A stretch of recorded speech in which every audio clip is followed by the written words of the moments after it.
Un po' di pioggia e un acquazzone estivo fanno sì, come potete vedere dalle immagini, che a San Leone, in Viale delle Dune, si crea un vero e proprio lago, dove le persone con la barchetta hanno potuto così raggiungere l'altra sponda e percorrere il tratto vicino al lido della pubblica sicurezza, dove puntualmente si forma un vero e proprio pantano che non permette una regolare transitabilità. A chi di competenza la visione di questo video per cercare di risolvere una volta per tutte un annoso problema che interessa la zona mare di San Leone, dovuto probabilmente alla mancanza di fogne in alcune zone del popoloso quartiere di Villaggio Mosè, e quando piove le acque nere si sversano nei valloni e successivamente spinto in mare. Ma i disagi e le proteste continuano in vista della stagione estiva ormai già iniziata. Con una lettera inviata alla stampa, uno dei componenti della delegazione di operatori commerciali che il giorno fa ha incontrato il sindaco e l'assessore Amel esprime il suo profondo disagio e malessere, in quanto, afferma Andrea Barbera, il boom turistico di questa stagione 2018 viaggia in parallelo a un disastro preannunciato,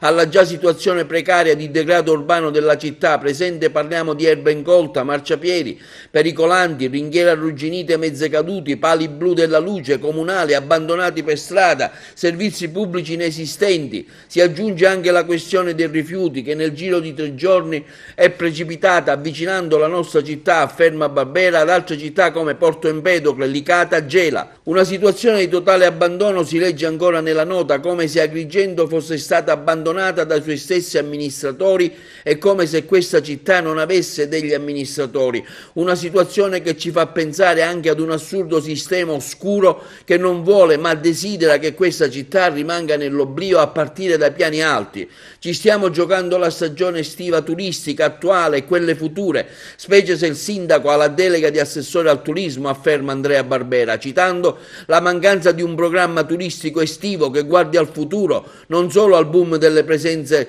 nella Valle dei Templi. La lettera si conclude dicendo che non siamo noi a dover dire al sindaco che i B&B ad Agrigento da aprile si riempiono di turisti che frequentano anche le nostre spiagge e dobbiamo fargliele trovare pulite.